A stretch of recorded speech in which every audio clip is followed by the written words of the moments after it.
Good morning po sa ating lahat. Good morning. Today is Tuesday. At free ko na mag-video. May kukwento rin po ako sa inyo para kung mapapasmile kayo, edi thank you.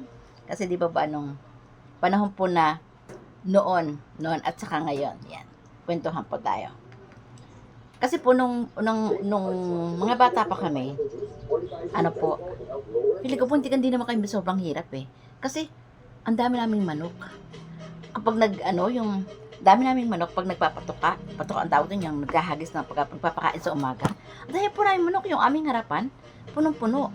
Pero alam niyo po, hindi kami nagpapatay. Hindi kami nakakatikim ng manok na talagang magulot ang nanay namin o tatay namin para ulamin namin. Wala pong ganun eh. Ang nangyayari po, nagpapatay ng manok pag may bisita. Pag may bisita dumating. Yung papatay sila. At yung laman, yung pitso, yung hita, para yung sa bisita. Ang sa amin, yung paa at saka leeg. Di ba? Ang saya. Pero hindi ko maintindihan kung bakit.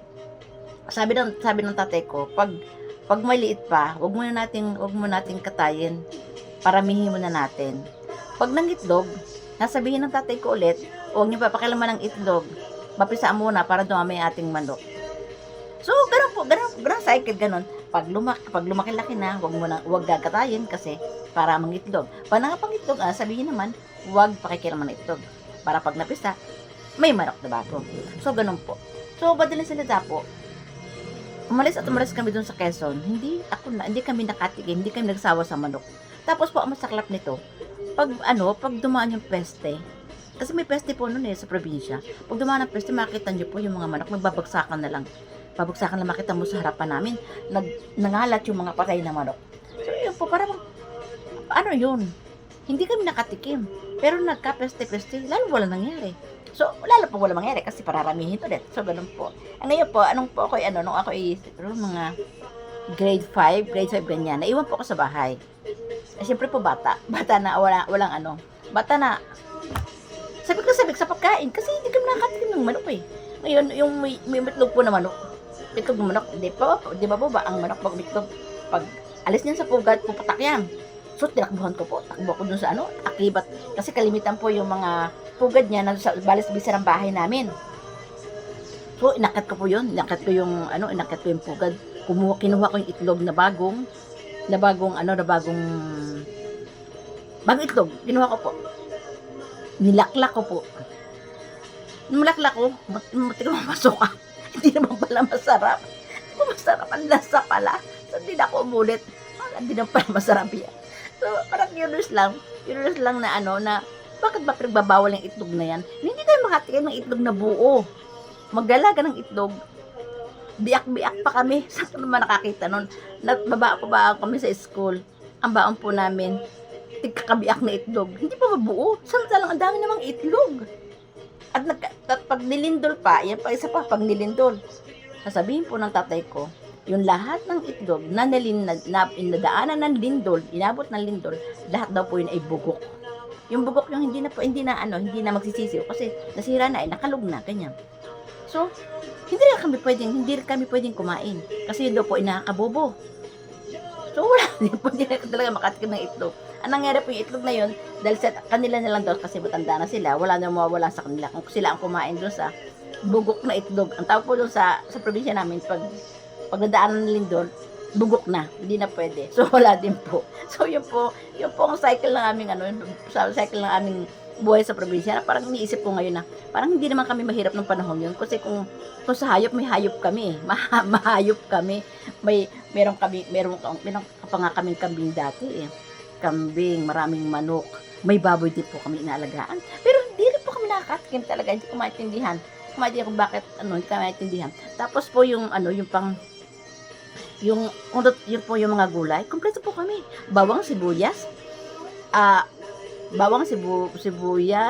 upo, naglawat po sa aming likuran.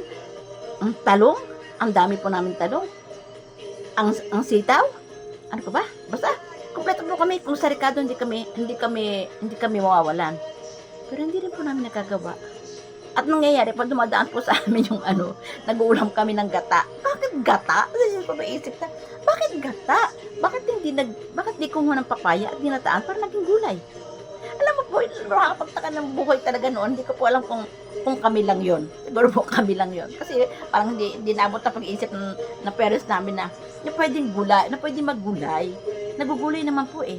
Pag mayroong patanim, pag may patanim, pasik, paanihan, nagugulay po. Ang sarap nga po ng pagkain eh, pag may paanihan. Nagluluto ang nanay ko. Pero bakit po pag ordinary days, hindi namin maramdaman, hindi namin naranasan yun. Nagtandaan na kami, kwentuhan namin magkakapatid, nagtandaan na kami, hindi namin naranasan na magsawa dun sa manok naming alaga. At isa pa po, nakakatuwa pa, pag may sakit po ang isa sa amin, ako naranasan ko, pag may sakit po ako, nagkasakit po ako malala, parang isang linggo po akong talagang tangkaso. Babata pa po ako. Ngayon po, ang ginawa po ng tatay ko, humuli ng manok, naglitsyon ng manok para sa akin. Hindi po pinatry mga kapatid ko noon. Naglitsyon ng manok para sa akin. Di ba yung bubong po sa probinsya, yan eh, yung hugon. Kung saan po ako nakahiga, doon nakasaksak yung doon isinabit yung litsyong manok. At ang sabi sa akin ay, Ning, pag nagutom ka, kumain ka ha. Makakain sa mga lasa mo eh. Sa mga lasa mo lang nataglat ka. So wala din pong kwenta. Yung mga pagkakataon po hindi ko maipaliwanag kung bakit ganun ang nangyayari. Samantalang ngayon ang mga bata, pag may kaunting sinat, doktor ka agad. Ngayon, pag may gusto ang bata, ibinibigay agad. Kasi mga katwiran, katwiran ko ngayon, mas mabuti na ang pagkain kasi ibili ko ng gamot. So hindi ko po alam kung kami lang nakaranas ng magkakapatid. Sana hindi kayo. Sana kami lang. Have a blessed Tuesday.